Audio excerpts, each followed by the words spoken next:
हमारे पड़ोसी। अच्छा, लड़ाई है उसकी, लड़ाई।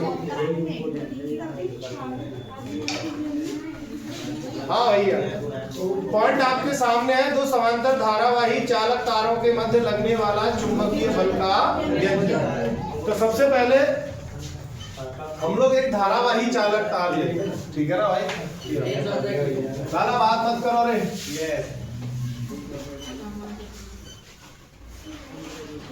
तो ये एक धारावाही चालक तार है जिसका नाम क्या है, एक्स वाई, और इसमें कौन सी धारा प्रवाहित हो रही है, I1। कौन सी धारा, I1। और जिससे r मीटर की दूरी पर कोई बिंदु है आपका P। यहां तक कोई दिक्कत तो नहीं है किसी को? लिख दो, कैसे लिखेंगे? माना एक्स वाई, इसकी लंबाई ले रहे हैं कुछ,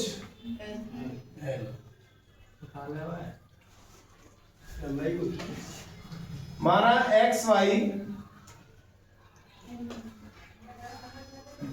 एल लंबाई का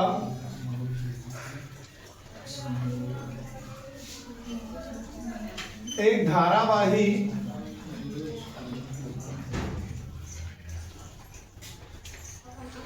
क्या है, चालक तार, जिसमें, लाला बात मत करो, वीडियो में जानी बात, जिसमें I1 धारा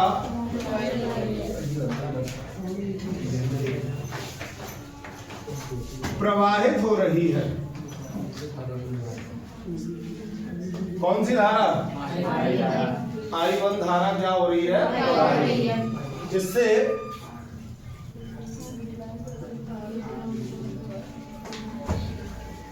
r दूरी पर कोई बिंदु P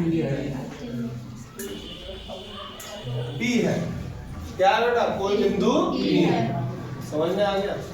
दोबारा फिर सुन लीजिए। माना एक्स वाई एल लंबाई का क्या है, एक धारावाही चालक तार है जिसमें I1 धारा प्रवाहित हो रही है, जिससे r मीटर की दूरी पर कोई बिंदु P है। आप लोगों ने पढ़ा है एम्पेयर का परिपथ नियम। किसका,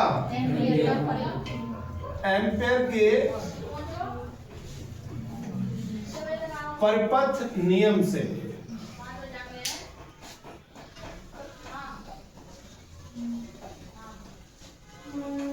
चालक तार एक्स वाई के कारण बिंदु P पर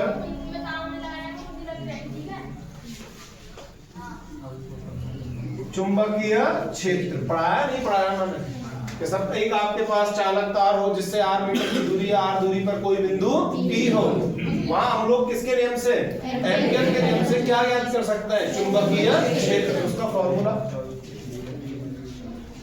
B बराबर के, एक तो ये पढ़ाया था, 2 × 10⁻⁷ I/के r। पढ़ाया था कि नहीं पढ़ाया था? याद करो, इससे पहले ये पढ़ाया था, उसको बता दूं। देखो जो रियल में क्या लिखाया था, ये आगे कराया था, उससे पहले ये कराया था। μ0 4 पाई 2I1/के r। याद आ गया? ऊपर नीचे किसका गुणा किया था, 2 का। समझ में आ गई? कोई दिक्कत तो नहीं है यहाँ तक किसी को? आगे पढ़ाया जाए। अब मान लीजिए हमें पता चल गया कि ये चुंबकीय क्षेत्र कहां तक उत्पन्न हो रहा है, बिंदु P तक, यहां तक हो रहा है कि नहीं हो रहा? चुंबकीय क्षेत्र की दिशा चालक तार एक्स वाई के कारण बिंदु P पर किधर है, वो किससे ज्ञात करेंगे, दाएं हाथ की हथेली के नियम से। धारा की दिशा में क्या करना है, अंगूठा कौन से बिंदु पे, P पे, हथेली कहां आ रही है, अंदर। अंदर के लिए चुंबकीय क्षेत्र को किससे प्रदर्शित करते थे, क्रॉस से। किसके कारण है पर ये, नहीं, कौन से चालक तार के कारण है, एक्स वाई के कारण। किसके कारण, एक्स वाई के कारण। अगर बिंदु P पर हम चुंबकीय क्षेत्र ज्ञात करते हैं तो वो कहां आ रहा है, कागज तल के लंबवत अंदर की ओर है। कहाँ है बेटा? कागज तल के लंबवत अंदर की ओर। हमें पता चल गया कि बिंदु P तक क्या उत्पन्न होता है? चुंबकीय क्षेत्र। अब इस चुंबकीय क्षेत्र में कोई दूसरा धारावाही चालक तार लेके आता है।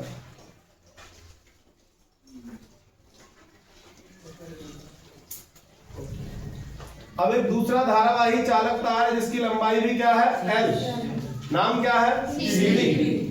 कौन सी धारा प्रवाहित हो रही है? I2। कोई दिक्कत तो नहीं है? कैसे लिखेंगे?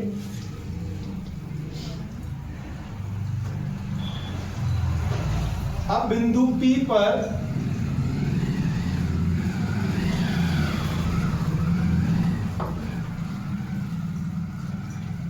उत्पन्न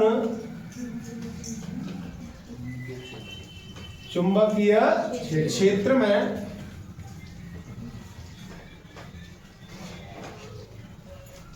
दूसरा धारावाही चालक तार CD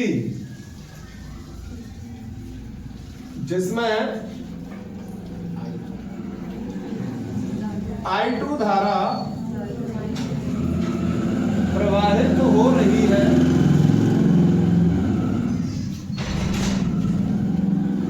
रखते हैं तो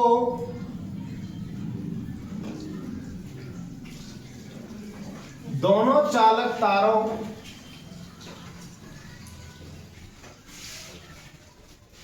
के मध्य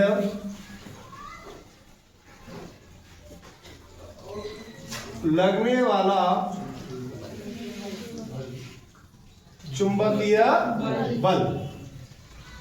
आप लोग जानते हैं, मैं आपको पहले ही पढ़ा चुका हूं कि जब भी आप किसी चुंबकीय क्षेत्र में किसी धारावाही चालक तार को क्या करते हैं? रखते हैं, तो उस पर एक बल कार्य करता है जिसे हम लोग क्या कहते हैं? लॉरेंज बल। और कुल मिला क्या कहते हैं? चुंबकीय बल।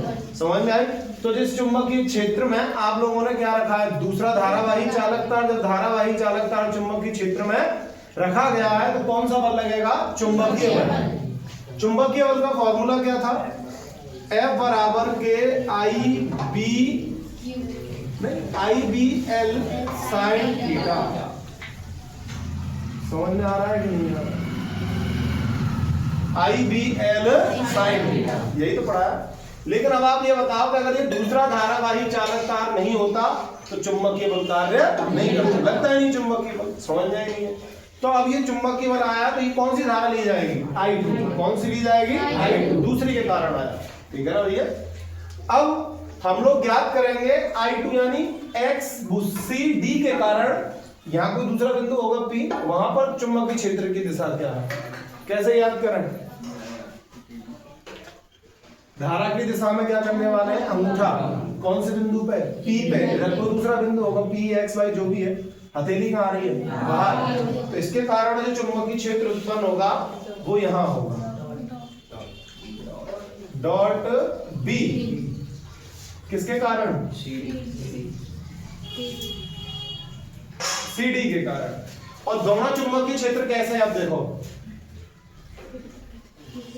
विपरीत है, और विपरीत होने पर कौन सा बल लगता है? आकर्षण बल। कौन सा बल? देखो धारा जो है ना समान दिशा में है, चुंबकीय क्षेत्र की दिशा कैसी है? विपरीत है। चुंबकीय क्षेत्र की दिशा कैसी है? विपरीत। समझ में नहीं आई? तो हम लोग ऐसे भी लिखेंगे आगे जाके, जब दोनों चालक तारों में धारा की दिशा समान होती है तो उनके मध्य में आकर्षण बल कार्य करता है। कौन सा बल? क्यों करता है? क्योंकि जो चुंबकीय क्षेत्र में कैसी दिशा में होंगे? विपरीत दिशा में, तो आकर्षण बल कार्य करेगा। समझ में आई? अगर इनमें धारा की दिशा कैसी होगी? विपरीत होगी। कैसी होगी? तो कौन सा बल कार्य करेगा? प्रतिकर्षण। क्योंकि चुंबकीय क्षेत्र एक जैसे होंगे। कैसे होंगे? एक जैसे। वो मैं आगे पढ़ाऊंगा। यहां तक समझ में आया? डी का मान पता है ना आपको? कहां रखते हैं? कैसे लिखेंगे? B का मान रखने पर F बराबर I2, B का मान जो है ना वो म्यू नॉट 4 पाई 2I1 अपॉन के R इधर क्या है आपका एल। अब हमें चाहिए थीटा। देखो कितने डिग्री कोण है मित्र? 90 डिग्री का। कितने डिग्री का? 90। तो थीटा का मान 90 डिग्री और बेटा साइन 90 का मान कितना होता है? 1 होता है। तो थीटा तो खत्म। थीटा क्या हो गया? खत्म। यहाँ लिख दो बनी साइन 90 डिग्री। तो अब ये फॉर्मूला आपका ऐसे बन गया, F बराबर के मिला के लिखूं म्यू नॉट 4 पाई 2 I1 I2 बट्टे में कितना R और इधर क्या है आपका L। समझ में आ गया? नहीं आ रहा? देखो म्यू नॉट 4 पाई 2 2 I1 I2 गुणा हो गया I2 L की L और बट्टे में क्या है R। तो ये जो फॉर्मूला आया ना वो क्या है?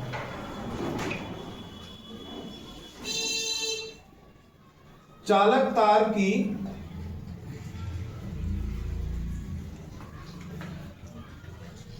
संपूर्ण लंबाई पर लगने वाला चुंबकीय बल। मात्रक क्या होगा बेटा? क्या होगा? न्यूटन। मात्रक क्या होगा? न्यूटन। तो दिक्कत अब अभी वो आपसे कहेगा साहब मेरे पास चालक तार है, ठीक है ना? उस चालक तार पे जो टोटल बल लगता है लंबाई, जैसे उसकी लंबाई है मान लीजिए 6 मीटर। कितने मीटर है? 6 मीटर है और उस पर जो बल लगता है वो 42 न्यूटन का लगता है। 6 मीटर पे कितने का लग रहा है? 42। लिख दूं इधर भाई टोटल जो लंबाई है उस पर बल जो लगा है वो कितने का है? 42 का। और लंबाई कितनी है? 6। तो भाग लगाएंगे तो कितना आएगा? 7 क्या है? 1 मीटर लंबाई पर लगने वाला बल। समझ में आई? चालक तार की 1 मीटर लंबाई पर लगने वाला बल कैसे प्राप्त हुआ? जितनी भी बल था उसमें किसका भाग लगाया? टोटल लंबाई का। तो ये जो बल आया ना इसको हम लोग दिखाएंगे F डैश से। किससे दिखाएंगे? कोई दिक्कत तो नहीं।